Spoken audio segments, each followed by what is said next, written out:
Hello, my name is Ben. And I'm Andrew. And welcome to the Too Vague Podcast. One word, two hosts, stories, trivia, and video games. Do you welcome the folks to the Too Vague Podcast? Oh, do I usually welcome them? I try to be welcoming. I don't remember. Welcome, folks. Welcome. If I forgot to welcome you before, I miss things. I used to do, and we're the hosts, and then I realized that I say hosts again in the tagline thing. So I was like, that sounds weird. So now I just welcome people to the Too Vague Podcast. Sure. I think that's good. The guest doesn't have to welcome. I mean, it's kind of my house, so to speak. Mundane details. I feel like I'm in your house. Yeah, it's almost like you're sitting in the POÄNG right next to me. Are you in the POÄNG today? I'm not, because the whole thing about getting the mic and the POÄNG to work together, like the one time I tried it, there was lots of, you got a lot of funny noises on that recording. Yeah, you do have funny noises on the recording, but I have found that the POÄNG, it's a little more consistent because of the way the microphone is. Mm-hmm. If I have free reign to move around, I have a tendency to move my head and it will disrupt the recording in different ways. But I mean, they each have their benefits. Yeah. And I just felt like sitting down in the POÄNG today. So yeah, no, that's cool. I've got my pandemic office chair. Okay. Your pandemic chair? Is Catherine's pandemic office chair that her work paid for it, I think. They didn't want those things back. All diseased. Is it over yet? I think it's only like we're not even 2 weeks in. But anyway. Is COVID over yet? Oh, COVID. Yeah. I think COVID. Oh, I mean, the other thing, I don't know. Yeah, it's like everything's just been a weird dream for 5 years. The new threat is polio now. Polio. Yeah. The new threat is polio, that's not a good threat. Maybe unpasteurized milk too, to some extent. Yeah, I mean, that guy caused a little outbreak of measles in Samoa. Like 83 kids died. What we need to do is we need to really focus on our leech population because that's what's next. Leeches. Yeah, we want to have sanitary leeches. Yeah, leeches are coming back, making a big comeback. We should stop talking about politics. Stop talking about it, because otherwise, I was just talking about one guy. Oh, okay. No, politics. Are you kidding me? Yeah, no, I was just talking about just a dude. In the last couple of days, I listened to the 4-part Behind the Bastards podcast about RFK Jr. Oh, okay. So I don't know if you ever listened to that. I hadn't listened to it till a friend told me about it, and I was like, what?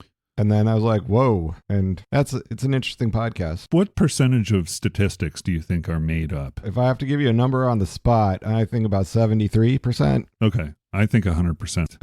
Well, I mean, somebody makes them up, yeah. So that's my point. Anything that's a statistic is free from context. Not to get too deep on the folks, but 100% of statistics are made up. Yeah. Including that one. I took a class on... Sadistics? No, it was statistics. I accidentally took sadistics. It was not what I... Where's the math? Yep. Well... That was a thing. Okay, so anyway, you took statistics. And like introductory level statistics. Did you learn anything useful? I did. I forgot a lot of technical stuff, but I learned there's a thing called the law of large numbers. Okay. Which means once you get a large enough sample set, you get pretty reliable trends in your data analysis. Yeah, statistically valid sample sets, right? Yeah. If you're only like taking information from 5 people at the bus stop, it's not enough people. All kinds of things. But then there is something about statistics, about how they do the calculations, and either I wasn't smart enough to get it, or there's definitely something in it that's just kind of made up. I can't even remember what the part was, but I was like, wait, where do they get this function from? Like this log, I don't know. They just tell you that that's what it does. It has to do with like the standard distribution and all that. I was like, oh yeah, it just always works out like this. I'm like, what? Why? Obviously, it was just an intro class and I got the points and now I'm moving on with my life. But I can neither confirm nor deny your 100% figure on how many statistics are made up. But you understand the sentiment. The sentiment is... I understand the sentiment. And actually, I saw there was a bit in the math where I was like, I don't know where this number comes from, but we use it all the time, so I guess it's made up. I don't know. That's part of the problem, is getting the context. But anyway. Yeah, that's really what the problem is, getting the whole background information and understanding what the research methodology was and all that. That's like more important than my little confusion about math. Between the two of those, yeah, totally made up. I have one other thing I wanted to bring up. Well, I don't know. Maybe I don't want to bring it up. Yeah, mysterious. I thought this thing was really funny. It might not be funny, though. Do I strike you as more of a House of Representatives guy or a Senate guy? Oh, well, you got to do some time in the House of Representatives before you get a good shot at the Senate. Who says that? Unless, just statistics. Okay. I mean, the exception is if you're an astronaut. Then you're okay. I think we've had a couple of senator astronauts, and they got there for different reasons. I mean, one of them was John Glenn, so, you know. Your House and your Senate. They're both legislative, but they have two separate functions. On to my joke. My joke was going to be for April Fools. I was going to do a whole episode that was just me running for the House of Representatives for Arizona, which actually would make more sense because it's every 2 years, right? I mean, that's the thing. Like, that's sort of like the junior chamber. The senators are usually the ones that have like the big experience and yada yada. Yeah, they have the big experience, but then they ask the dumbest questions. It's because they're old, some of them. That's the thing. It's like, maybe we need to change there. Maybe we need to change the experience-based as far as a current. I think as recently as the early 1900s, the senators were not elected. They were appointed by the state government. Okay. Yeah, they weren't even popularly elected. It was just basically the governor would be like, my buddy Billy Bob, he gets to be our senator. None of this is funny. No, you said it was a joke. Yeah, there was a joke there, which is the only reason I'm mentioning it on the show is because I'm trying to figure out the best way to work up to it,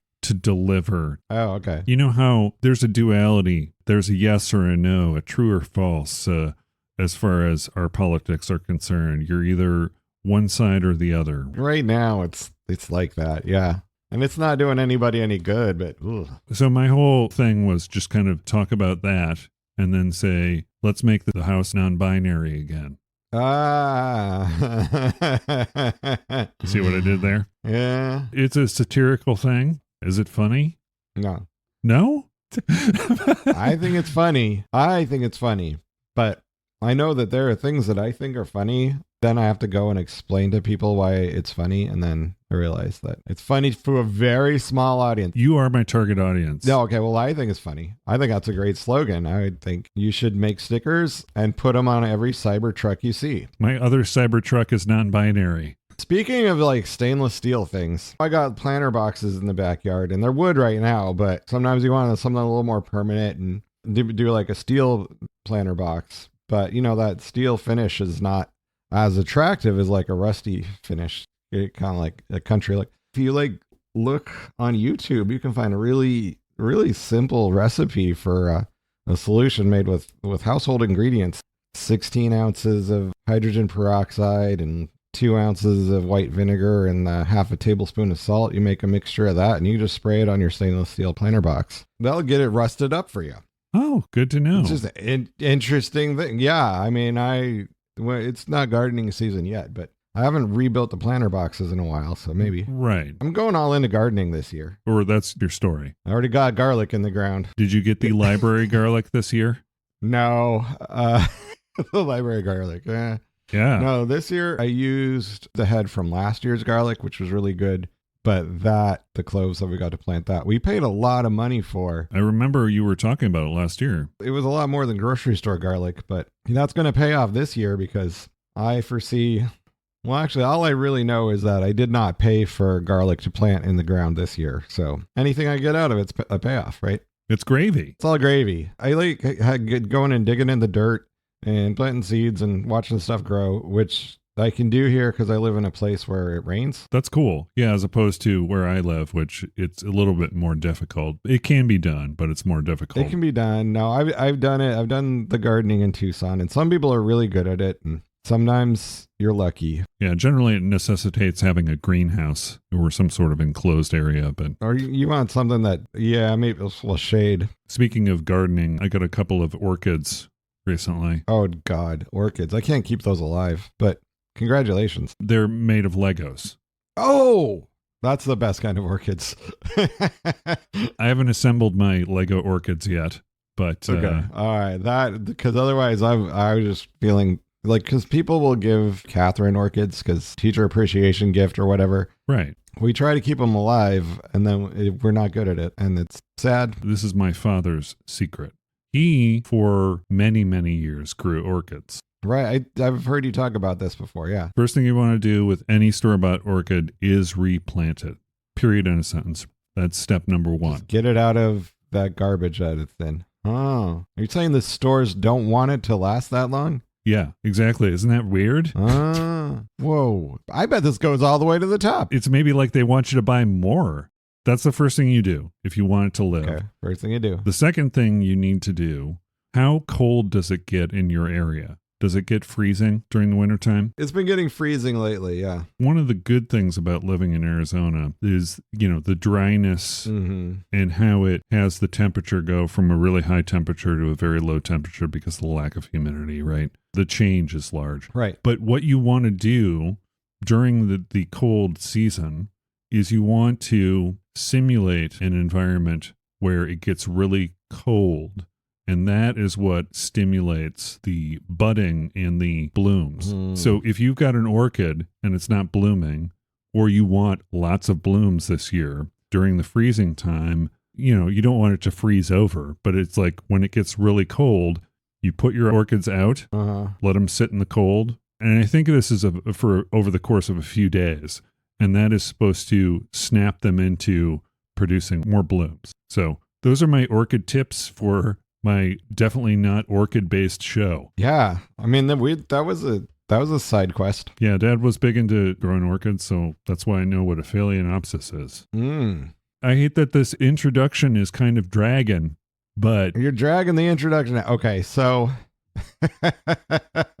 What's going on with the dragon pin then? The dragon pin. So I got my Crowdfundr going on to make my little advanced dungeons have dragons pin. It's spelled like grinder, not spelled like Tinder. So Crowdfundr, it doesn't have an E at the end of there, at the second to last spot, whatever that means. So crowdfundr.com/dragonpin. After I started this thing, I found out, they're doing a big promotion for like tabletop game related stuff. Yeah. Through the month of February. So I was like, all I have to do is fill out this Google form here and say, hey, I'd like to join this promotion thing. And so that meant I extended the campaign to run through the end of February. And nothing says Valentine's Day like dragons. That's right. And ADHD. Let me tell you about an ADHD Valentine's Day. There's nothing like having it mentioned to you later in the afternoon that flowers would be nice. So, yeah. I mean, that happened once. Yeah. Sometimes you're busy. My Crowdfundr, once I hit the $500 goal of the campaign, I'm going to make t-shirts available. And I'm trying to figure out how I want to do that because, there's like the T-Public route that I've gone before, but I'd rather do something a little more close to the common clay. Finding like an artisanal screen printer. And then I've been designing coffee mugs. I've been getting test prints of coffee mugs with the logo on it, which has been a little frustrating because the colors look different than what I expect on the coffee mug. But on other things I've had printed, they look fine. Okay. It's a different printing process, so it's like, okay, I got to tweak this. So I've been tweaking the $750 stretch goal. That's going to be coffee mugs. Then I'm like, if we get to 1,000, I have to think of something even cooler. Maybe like a booger bear pin or something. Yeah. But I just thought it'd be cool to use ADHD initials and make it look like an old Dungeons and Dragons TSR logo. It is dorky, and I like to do dorky things for the old school gamers. Right, exactly. And basically, everybody that I know who plays D&D that I've shown this to has like totally busted up laughing because either they have ADHD or they play Dungeons and Dragons with someone who does. So the initialism works on either level. On multiple levels. It's just kind of this funny thing. Like I thought about the people that I played the role-playing games with back in high school, and I realized like, we were all kind of interesting, weren't we? Yeah. So do you remember which edition? I think it was 2nd edition. So that's back when Dungeons and Dragons was still advanced. They've dumbed it down now. It's just Dungeons and Dragons. I remember you used to tell me the old Dungeons and Dragons pickup line, which was, "Hey, baby, what's your THAC-O?" Oh, yeah, that's right. They don't even have the THAC-O anymore. Yeah, it's like, they're like, what is that? I'm like, well, it's 2-hit armor class 0. Come on. It's what you have to roll to hit armor class 0. Right. After the second edition is when it went out, right? Or something like that? Yeah, something like that, yeah. Who doesn't love a weird acronym that nobody understands outside of your niche group? With the printers, I've noticed that he uses a different color wheel or composition or something. And depending on your program, you should be able to change it to using the magenta, cyan, yellow, or, like some variation that's printer friendly. Yeah. It may change the way it looks when you view it on the screen, but it's supposed to be more true to an RPG. You probably investigated all this. Yeah, but it also has to do with what the settings on your monitor are, can mess with it. But the thing that's weird is that I've had different things with the same image printed. Uh-huh. And I did one that was for my art show, I made a canvas print of the of the image, and that came out great.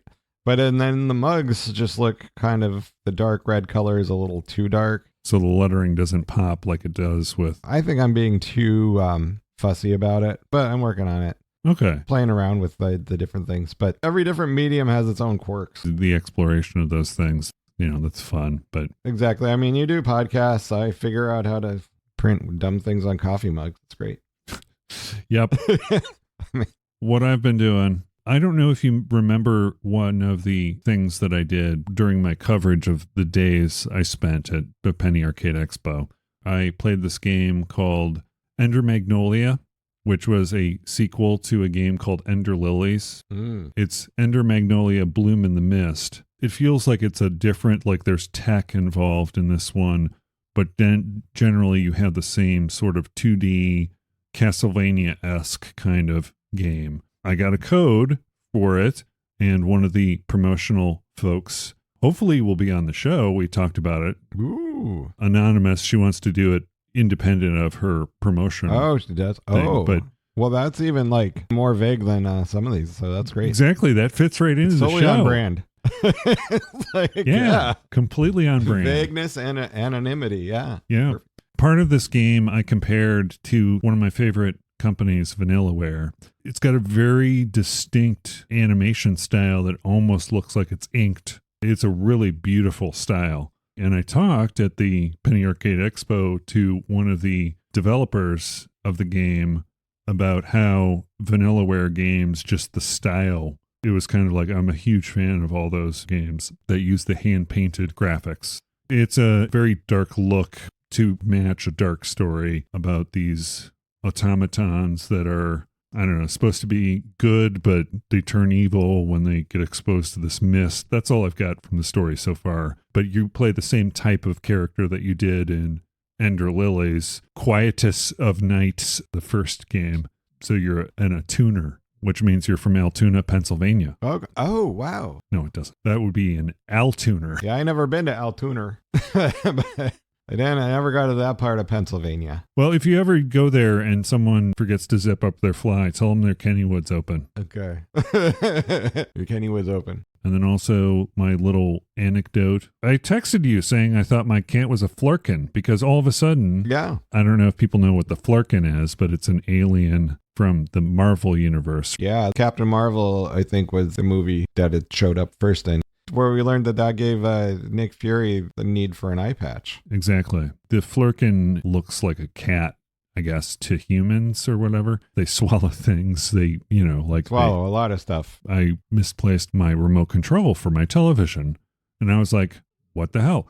I cleaned up the house. This has been a month that I've been missing my remote control. And it was just not that big of a deal. I'll just use the phone. I've got the phone connected to the TV. So I just used that. I get back from my coffee shop preparations for the show.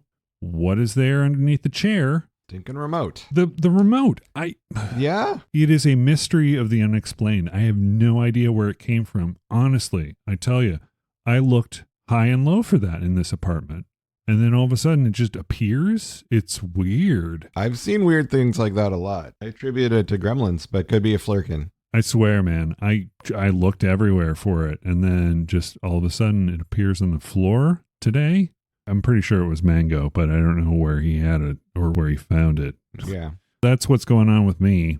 So anyway, let's get into the word this week. The word. Let's cease with the dragon. We're not going to be dragging this out anymore.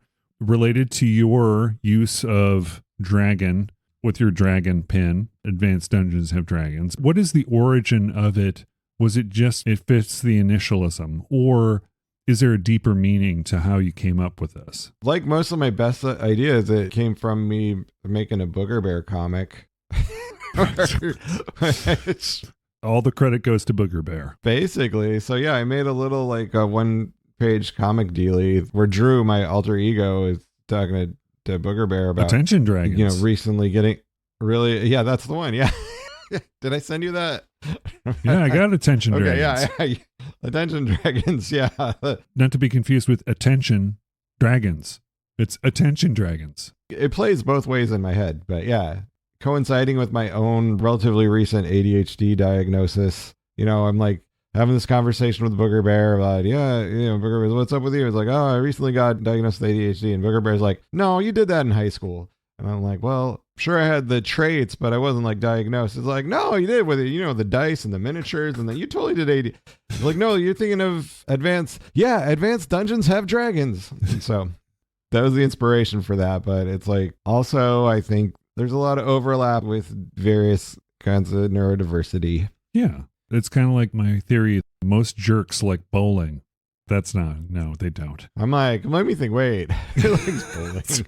I mean, everybody likes bowling. Come on. That's one of those made up statistics. In my mind, like bowling is like one of the best sports, so everybody should like it. So yeah. I guess most jerks would because they're part of everybody. It's very low energy. You don't see many people stretching beforehand or jogging in place or warming up.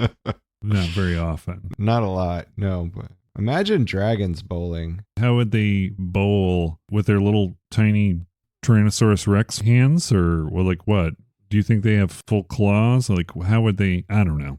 You know what? Let's not get into this. They got the beefy arm that Trogdor has. No problem. Exactly. Then they're fine. that's a bowling dragon Trogdor right can there. Bowl. If there ever was a dragon that bowled. For the folks at home, that was one of the Strong Bad email episodes. A classic. That I will include in the show notes because I love it so much. Yeah. The Trogdor song was on one of those video games of Rock Band, or I think it was Rock Band. And then also they did come out with a game. A little board game? It's a board game that is not player versus player. It's players against the game. So it's like one of those where it's player versus environment. Oh, like a collaborative game. Collaborative. See, this is why you're my attorney. This is exactly why. I mean, because I've talked to people who are really into tabletop board games. That is one of my criteria. I love everything about them except for the finding the time to do them. And that's the problem, being busy. Like anything else, if you played a game over and over and over again, it would become less of a joy and more of an obsession, which is kind of like these video games that you can play a few times and then go, that's fun. So anyway, let's get into the dragon. Do you have a definition of the word dragon up? I have it. Dragon. Tell us what the score is, the Scrabble score. We'll start with the Scrabble score of dragon. Scrabble. 8 points. I was going to say. That's what I was going to say. It's a noun. Ooh, we got another derogatory. Oh boy, I can't wait. There's a derogatory. Oh. A mythical monster resembling a giant reptile, sometimes shown as having wings. In European tradition, the dragon is typically fire-breathing and tends to symbolize chaos or evil. Whereas in East Asia, it is usually a beneficent symbol of fertility associated with water and the heavens. So there we go. The derogatory term. Unlike the last time with the word punk, the range is kind of weird because the derogatory definition of dragon is a fierce and intimidating person, typically used of a woman. The geography teacher was a real dragon. Now, that's not nearly as bad as the other one. It's also like, people aren't even doing that anymore, calling people dragons. Why now? You call someone a dragon, you're like, you right, I'm a dragon. I'm gonna mess you up. I can see smokers being called dragons. Well, there's like the old term like the dragon lady. But also, I don't like to be using the derogatory terms that specifically are like, oh, this term's only for women. So I'm like, I like to not be sexist when I'm insulting people. I'm going to insult everyone equally. I'll be elitist, but I won't be sexist. Number 2, another term for a flying lizard. So Godzilla is not a dragon. No, he's not a dragon. No, he's a mutated reptile, right? He's a kaiju. A kaiju. Big old monster? Yeah. He's a big old monster. We got to do a show on the word kaiju at some point. There's a long history with kaiju. Yeah, maybe my haircut person would like to do a show on the word kaiju. Your haircut person. Blair, they're awesome. We'll talk about Godzilla or worms or, it's always a fun time. It's always a fun time. Definition number 3, historical. In the 16th and 17th centuries, a short musket carried on the belt of a soldier, especially a mounted infantryman. A soldier armed with a short musket carried on the belt. Okay. So, have you ever heard of that use? Well, I've heard of the term dragoon, which I think is probably related to that usage. Yeah. A member of a European military unit formerly composed of heavily armed mounted troops. So I guess, somebody on the horse with I'm sure it's related. Yeah. But then there's also the other. Dragoon was a mounted European infantryman armed with a firearm called by the same name. So, okay, I was on the right track with that. Yeah, but this is one of my favorite cookies. They're delicious. I don't know what kind of cookie that is. I confused it. It's a macaroon. Never mind. Macaroon. Okay, yeah, don't get those confused with the macaron. Well, actually, they're sort of related, but that's macaron. Yes. Le macaron, which is it's like a macaroon. They just it's divergent evolution, just like a dragon and dragoon. Started out from the similar thing, the fire-breathing musket. This kind of fits into the origin, Middle English, also denoting a large serpent from Old French by way of Latin from Greek, drakon, or serpent. Look at this usage over time. The Google Ngram viewer. Why is my Google Ngram viewer not? Why don't I have the Ngram? It's through Google. I have too many tabs open. It's through Google. I know. It's because. Hence the Google Ngram viewer. I know. I have a dumb reason why it's not working. Because somehow my default search got set to. Ask Jeeves. So here's the thing. There's a gradual decline from the 1800s through the 50s, and then in it looks like the 60s, it starts to spike. Now it's at an all-time high, the usage of the word dragon in print. I know whose fault that is. Whose fault? George R.R. Martin and Peter Jackson, the both of them. If we're going to blame someone for the use of the word, there were dragons in J.R.R. Tolkien stuff, right? And that was kind of early. Smog, yeah. Right. Oh, now I got the Ngram. Oh, yeah. It looks like the usage sort of takes off. In the 70s, when a young Gary Gygax convinces a generation of weirdos to pay money to roll dice and play Let's Pretend. Well, you buy books and dice. Weirdos? I don't. No. Creatives. I know. Some people tell me that weird is a negative word, and I'm like, Gonzo from the Muppets always identified as weirdo. And I was like, yeah, you're my guy. But I don't have to die on that hill. Yeah, we're not going to die on that hill. I just think if you want to own it. But it shouldn't be up to me to call someone else weird. If I want to call myself weird, that's fine. Yeah, that's true. But calling someone else weird, unless they're actually doing something very, very odd or strange, I try not to do it. But anyway, it doesn't matter. So Gary Gygax. Yeah, he's the guy that made the Dungeons and Dragons. A very fun name to say, Gary Gygax. Gary Gygax, yeah. Yeah, he had his name on all those original first edition Dungeons and Dragons stuff. How much playtesting do you think they did with that before they released it? Or is it just kind of like they released it and they just updated the rules as they went along?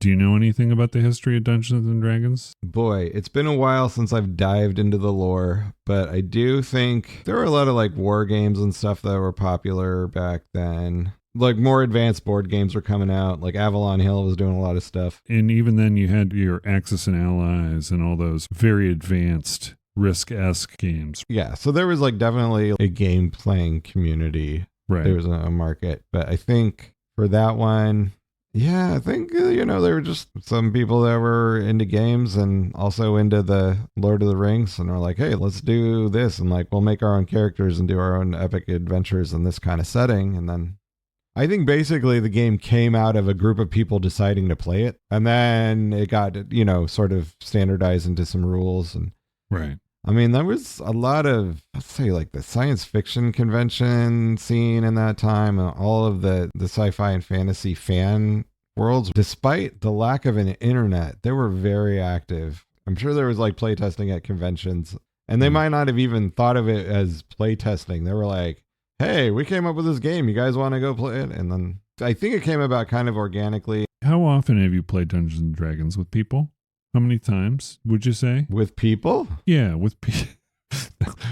Not solo. Well, I mean, like there's a thing where you collect the books and the dice and you have fun with your character sheets and imagine the kind of things you could do. Gathering up with other people. Did you used to do that? Yeah. I mean, I actually, I did a different role-playing game platform, but I mean, it's the same basic thing. It's an interesting way to explore a character and their motivations and what drives them. It's almost like an exploration, if you were an actor, how you would explore how a character would behave in certain events or... Oh my gosh. Yes. There's aspects of like, method acting and definitely improvisation and sort of practicing social situations. I mean, it's a very, very good game for that kind of stuff. Any kind of theater thing, I would say, is probably another subset of folks that were really into. I mean, at least the circles that I played with, a lot of them were really into the theater stuff in high school.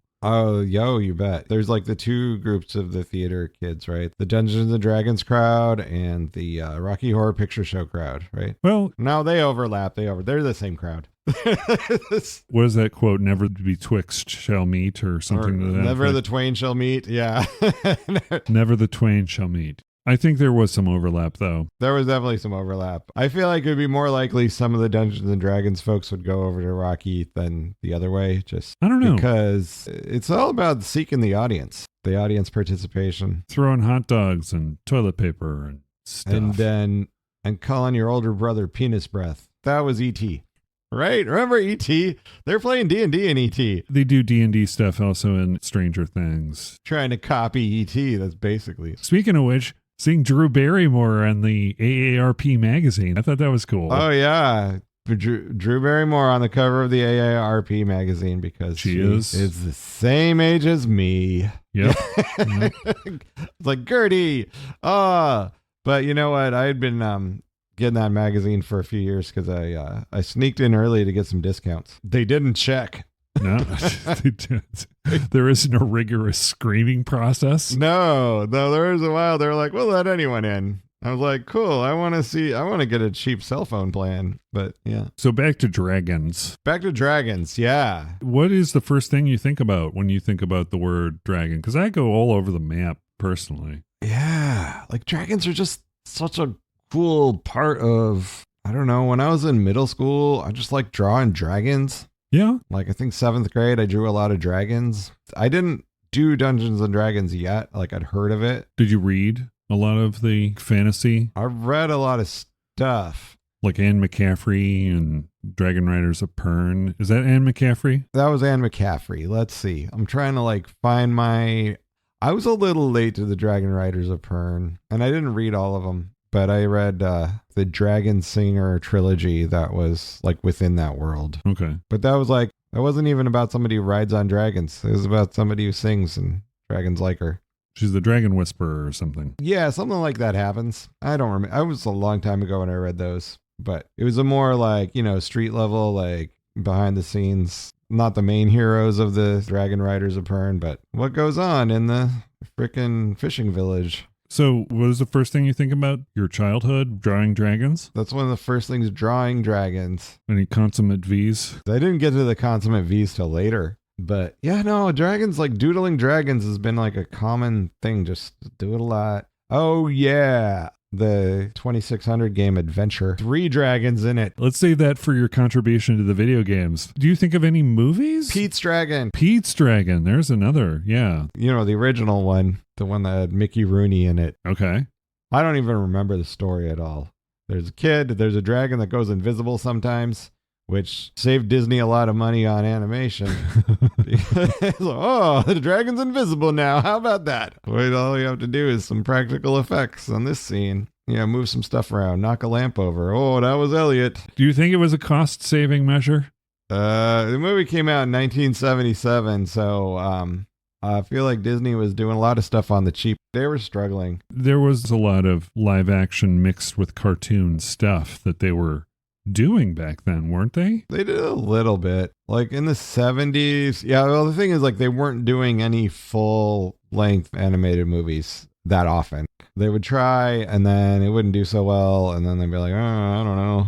Let's get Mickey Rooney in one. Okay, cool. They were kind of floundering for a little bit until Little Mermaid came out. But she's not a dragon. There's going to be a Disney connection with one of the things I could possibly talk about in our video game section also. There's a really cool dragon in Sleeping Beauty. Okay. A lot of Disney stuff then? I mean, I'm like when I'm little, I think of those. But, you know, I'm pretty sure I saw that. What, the Rankin Bass Hobbit? Yeah, Smog was in there. Everyone says that it's bad, but I don't, you know, Eric and I talked about this. I had a record of that, and it was basically just the animation, but on a record. See, that's what I had with Pete's Dragon, except for it was a cassette. The same deal, though. Yeah, back in the day where you get a little cassette and a little picture book, and it's the movie at home for half an hour. My parents hooked me on technology. No. You don't think of Peter, Paul, and Mary at all, do you? Oh, Puff the Magic Dragon? Yeah, I remember that guy. Because whenever I think of Pete's Dragon, I think of Puff the Magic Dragon. Was Puff the Magic Dragon? Were they, whatever, making a counterculture message? Maybe. But HR Pufnstuf? Oh, Woo. Gosh. Sid and Marty Krofft, what are you guys doing to the children of America? Oh, oh yeah. My gosh. What was going on in that show? Speaking of cannabis, as it relates to that show, I think a relative of mine used to get high and watch that HR Pufnstuf. Yeah, well, it seems like that's what you're supposed to do. I mean, and then they followed it up with Lidsville. You know what? It was Giggle Snort Hotel. That's the one, not HR Pufnstuf. They used to watch Giggle Snort Hotel. And okay. I'm not as familiar with that one, but let me look it up and just make sure it is Sid and Marty Krofft. Because recently I had thought that Sid and Marty Krofft was Great Space Coaster, but it's not. It's a different. Oh, no. No, it's completely different. They were definitely Land of the Lost. Giggle Snort Hotel, syndicated children's television program, which ran for 78 episodes between 1975 and 1979, created by Bill Jackson. Bill Jackson, okay. So it wasn't Sid and Marty Krofft at all. It was a local, but it was in the vein of... Oh, yeah. It was very, very strange. And it did have a dragon in it. Dirty Dragon. Dirty Dragon. Dirty Dragon was, according to this article, a gruff creature who snorted smoke, who was based on an old coworker. There goes that whole dragon thing with the derogatory term there, I guess. They're just weird kid shows from a long time ago. But where cannabis was the missing ingredient in most of them. They swear that, we weren't doing anything. You can't make this stoned. And it's like, well, but you can appreciate it stoned. I don't know. Peter, Paul, and Mary denies that it has anything to do with smoking. If you take the literal story, like they made a little cartoon out of it. It's that story, right? It's about a dragon little boy grows up and doesn't need him anymore. So right, exactly. They say that the song is about the loss of innocence of children. Yeah. Which makes a lot more sense to me than it does smoking. Yeah, but HR Pufnstuf is about a kid who gets shipwrecked in a magical land of creatures that would be later ripped off by McDonald land. Yeah, right? Quick movie thing that I think of. Did you ever see that movie, Reign of Fire? I never did, and I should. I think it came out at a time when... It was 2002. Yeah, that's the time. I had a 2-year-old, yeah. Matthew McConaughey, Christian Bale, Gerard Butler. What the hell? Why didn't I see this? God, that sounds like the coolest movie. The dragons, they did things that were intelligent to eradicate humans. People couldn't talk to the dragons, but they had to figure out what they were doing, figure out their motivations and why they were trying to remove humans. And I thought it was just a clever movie that I wish they would have been a little bit more successful, but I enjoyed just the whole premise of it. And the effects were pretty darn good for back in 2002, I thought. Let's see. 18 years later, the dragons are dying off but have become increasingly aggressive in a search for food. And then Matthew McConaughey comes along. He goes, all right. And then... All right. Yeah. And solves it. He solves it with his swagger. He thinks he solves it, and then it's the power of friendship that solves it, essentially. That's what solved Star Wars at the end, the power of friendship. I just like the idea of post-apocalyptic dragons. Yeah, that's pretty cool. People who are trying to do things with dragons while flying jets, and that's not a good idea necessarily. That sounds like an air traffic controlling nightmare. Oh, gosh, yeah. Eric and I have had a talk recently about all the movies that I say, I ask him, have you seen this movie? Have you seen this movie? And he says, I like to think of myself as someone who's seen a lot of movies, but all the ones that you come up with, I'm like, nope. And I was like, oh, okay. It's not like I come up with them. It's just like a list of movies that I think were impactful in my upbringing. Yeah. For one reason or another. They're not all my favorites. They were just impactful. I mean, they're not all Zardoz. Yeah. There are not all Zardoz, and he's going to watch Zardoz. He promises me he's going to watch Zardoz. He needs to watch Zardoz just for the Rick and Morty references. They basically just took the story and made it into an episode, but they put in the reference to kind of, I don't know, maybe show off or something. Yeah, I thought it was funny. They did a Zardoz reference on Community also, so Oh, okay. Dan Harmon likes that stuff. I thought it was funny. Dad used to put his name in at the McDonald's as Zardoz. They make them say Zardoz to call him. Here's the trick about Zardoz. All the letters, it's Wizard of Oz, but you take the W-I. Oh, come on. Oh, spoiler alert, man. Oh, sorry. It's like telling people that the Hudsucker proxy is about the hula hoop. It's for kids. It's for kids. For kids. Was that a plot point in the movie or being the Wizard of Oz? It is. He goes to this library and you see the book. Oh, right. The Bible thing. You see that the cover is burned off in such a way that you can kind of tell it is the Wizard of Oz, but it is Zardoz. Okay. Sorry, Eric. I just spoiled the movie for you. I was going to get around to that movie, but it's like 50 plus years old. It was a 74, I think. 74, 75. Back to the dragon. You know what I think of? I think of the final, until they reassembled, Urge Overkill album. Urge Overkill is a band from Chicago. Are you kind of familiar with Urge Overkill? I know the name. I'm sure I've heard some of their songs. If you watch Pulp Fiction, Girl, You'll Be a Woman Soon, that's a cover that they did for one of their albums. And that's the one that probably made them as popular as they became. Urge Overkill is Nash Cato and Eddie King Rosier. Those are the two main members that have always been standard. And then there was also their drummer, Blackie Onassis. Josh Rowan. Whatever, Josh. Blackie Onassis, Nash Cato, and Eddie King Rosier. That's the trio in general that's known as Urge Overkill. Their last album was Exit the Dragon. It was a very dark album, but then again, a lot of Urge Overkill's stuff had a dark edge to it. And it was just basically rock in a alternative music area of Chicago. You had alternative bands coming out of Chicago like Smashing Pumpkins, you had Liz Phair, you had Veruca Salt. Oh, Liz Phair. I think Nash Cato was friends with Liz Phair. They were from Northwestern. That's where Cato and Rocher met, Northwestern Illinois in 1985. And that's when they formed Urge Overkill, which they got the name from a phrase in the lyrics of the Parliament song, Funkentele,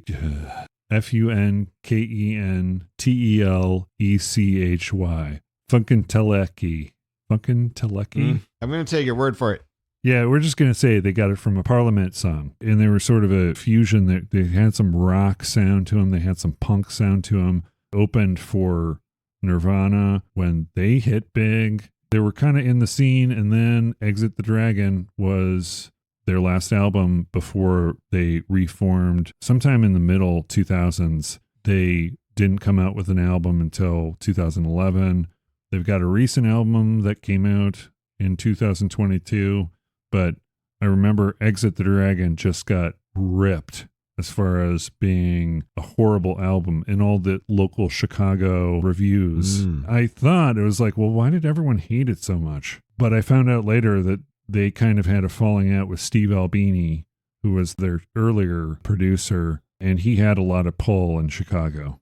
So I'm guessing that maybe that had something to do with it, but a lot of people review it in retrospect as a really good album. It's definitely not as good as their previous album, Saturation, but it's definitely worth checking out if you like Urge Overkill, or if you like that kind of rock mixed with alternative, noisy, it's got a good sound to it. Also, if you like into the music, the husband-wife combo, Captain and Tennille? Yeah. So the Captain, his name really wasn't Captain. He got the nickname Captain Keyboard from, I think, Mike Love of the Beach Boys, because he would play keyboards on tour for them for, in the 70s.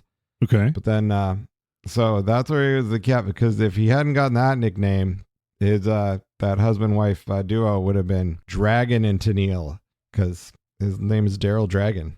Isn't that weird? That's an interesting story about Captain and Tennille. So it would be Dragon and Tennille? There would be Dragon. I don't think it was ever going to be Dragon and Tennille, but it would be awesome.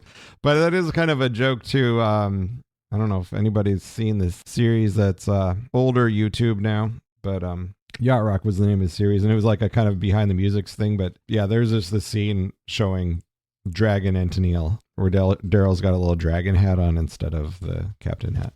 And I thought that was just them being dumb. And then I realized, no, that was a legit joke. Yeah, that's an interesting anecdote. I love that. That's a great dragon music tie-in. That is some dragon trivia for everyone. At least we didn't talk about Imagine Dragons. Thank God for that. We just imagined Dragons Bowling. Exactly. We did that already. Imagine Dragons Bowling. Yeah, we did that. We couldn't talk about the band. We didn't even talk about Enter the Dragon. But you know what? We can talk about that later. Bruce Lee. Yeah, that was Bruce Lee's last movie. Enter the Dragon. Also, Chinese New Year, we have recently exited the dragon, like the Urge Overkill album. We've exited the dragon, for sure. Yeah, we're in the year of the, what is it, the year of the snake now? Yes, year of the wood snake. Not unlike the wood beast in the Flash Gordon movie, 1985, where... Flash Gordon movie. That's going to be on the list. But he had to stick his hand in the little tree thing. And that was the... Oh, yeah, I remember. Yeah, boy, that's a movie. Hot hail? Yeah. I was like, what? Ming the Merciless sends hot hail to Earth. Of course. Like, there's a hot hail button. There's just moon pieces. What in the name of Dino De Laurentiis is going on? Yeah, I know. I love the movie just because of its sheer weirdness. It's all in on the weirdness. But fun weirdness. It's just, yeah, it's a fun weirdness, yeah. Yeah, it doesn't take itself too seriously. You've got Flash Gordon playing football with anyway, video games. You mentioned a video game. That's right. Adventure. Is that what you think of as far as video games and dragons? That's one of them. Yeah, I mean, because that's the one that I played a lot as a kid because we had it. You get to play a little square that has to kill 3 dragons. And they all look like ducks. They look kind of like ducks. Yeah. They look more like a duck than they do a dragon, but I guess graphics. But if the dragon eats you, your little square goes into the middle of their stomach, which is transparent. Yeah, exactly. It's a transparent duck dragon. I even remember the names of the dragons. Yorgi, Grendel, and Rendel. Actually, I did a graphic for one of the episodes of the show that featured those 3 dragons. Yeah, it's a classic.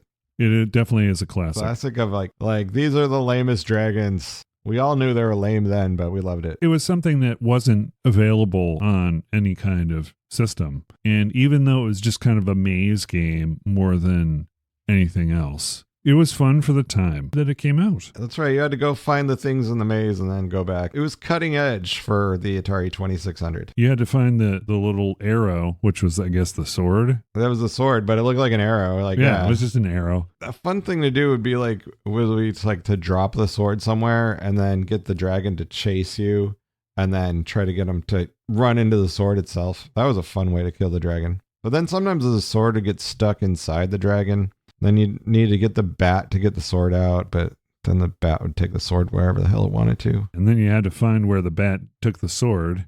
Imagine how horrible that game would have been if there was procedural generation back then. I mean, Jesus, that would be... I thought they had multiple levels as far as difficulty, but for the most part, it was exactly the same. I mean, there was a switch. Yeah.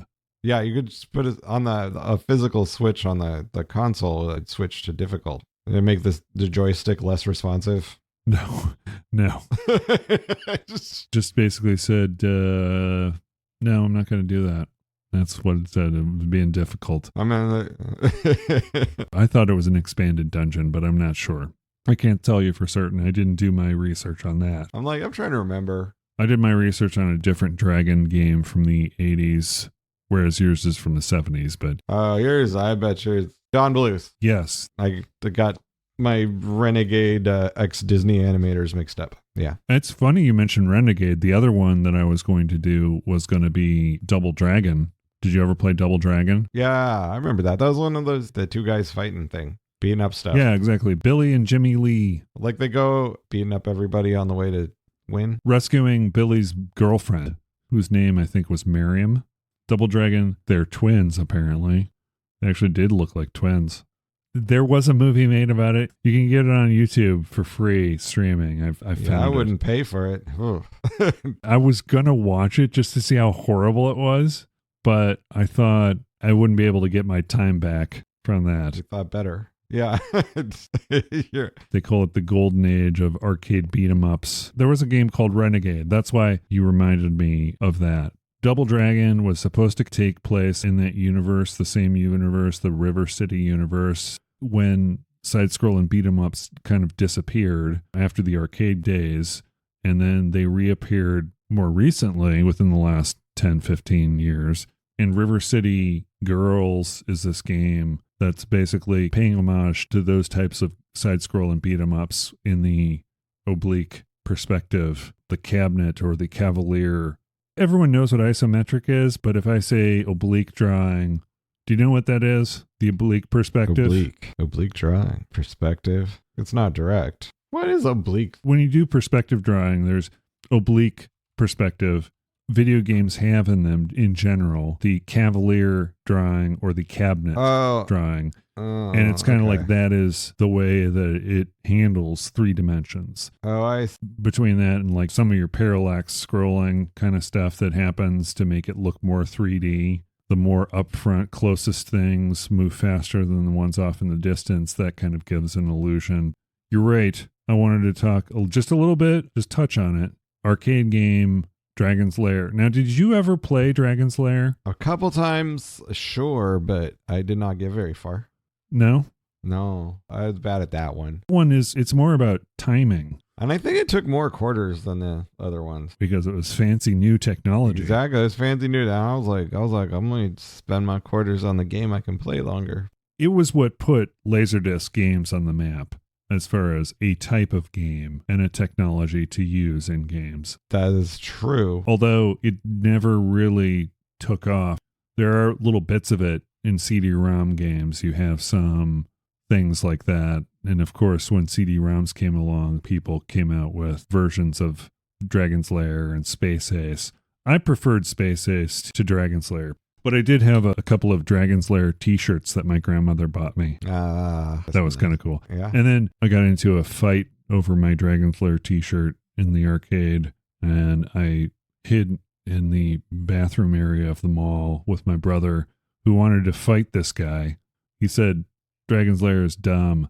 I was like, I kind of like it. And then he took that as me wanting to fight him, and he pushed me down. Oh, yeah, he was trying to start a fight. Funny thing, later on, that same kid, when I moved over to the school that he was at, probably like a year and a half later, It's the middle of winter in Illinois, right? The Chicagoland area. Mm-hmm. It is super cold. So I'm bundled up. I've got my sweater. I've got my down-filled jacket and going through some snow on my BMX bike because that's what I had to get to school. I either walk or go on the BMX bike. So I'm riding on the sidewalk. It's through the snow, so I don't have a lot of steering power. Yeah. And this kid straddles my bike and stops me. And it's that kid that tried to start a fight with me in the arcade in the mall, right? Oh, no. And, you know, I'm just like, hey, man, I'm just trying to get home, okay? He says something trying to put me down or whatever. And then he punches me. And of course, and I'm like, right in the puffy down jacket? Exactly. And I'm like, are we done? Is that it? And then he let me go. Well, it was just kind of like, okay. Because he wasn't getting the reaction he wanted. No, he didn't get that reaction. Story of shutting down bullies is don't give them the reaction they're looking for. That should be a lesson for everyone in social media. It's not ignore them, just don't give them what they're looking for. There is a case to be made for ignoring them in cases where you get attacked personally, then yes. Oh, yeah. But if you are a part of a group that gets attacked, it's like, okay, so what's the end result here? Am I trying to change this person's mind? Am I trying to educate them? What am I trying to do? Yeah. Because just taking offense to something is not going to solve nor educate this person on whatever. So yeah. What is the purpose? That's when you send your dragons at them. Yeah, send your dragons. Dragon ho! Back to Dragon's Lair. So the Laserdisc idea was a little bit before its time. Did you ever watch Laserdisc movies? We did not have that at our house. We didn't either. I remember Mom was out of town one time and we rented the Laserdisc player from the library along with the movie Brainstorm and the movie The Towering Inferno. Brainstorm. Wait. Brainstorm. Was that a Dennis Quaid one? No, Brainstorm was Natalie Wood's last movie. It was supposed to be her part of her comeback, but as it turns out, she died during the making of it, and it was when Robert Wagner, she, and Christopher Walken were all on the boat, and she drowned. So they almost didn't put out the movie. Okay, all right. This one, yep. No, there was a different Dennis Quaid one that I got confused with. It's the dangers of VR well before there was any of that kind of technology. It was just like all these cautionary tales. If you can get past the whole, it's a period piece, right? I mean, just talking about, and then also Louise Fletcher is in it.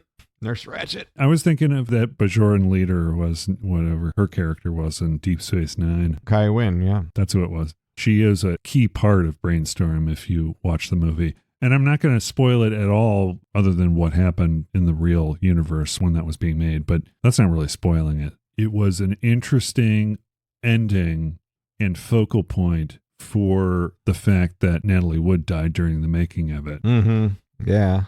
Keep that in mind when you watch it, but it's definitely, I would say it's definitely worth watching. One of my favorites. We're going to wrap it up. Dragon's Lair, Don Bluth. You remember Don Bluth from the Fievel stuff? Fievel Goes West, or the Secret of Nim. Yeah, Secret of Nim. That was the big one That was a from good one. Don Bluth. Yeah.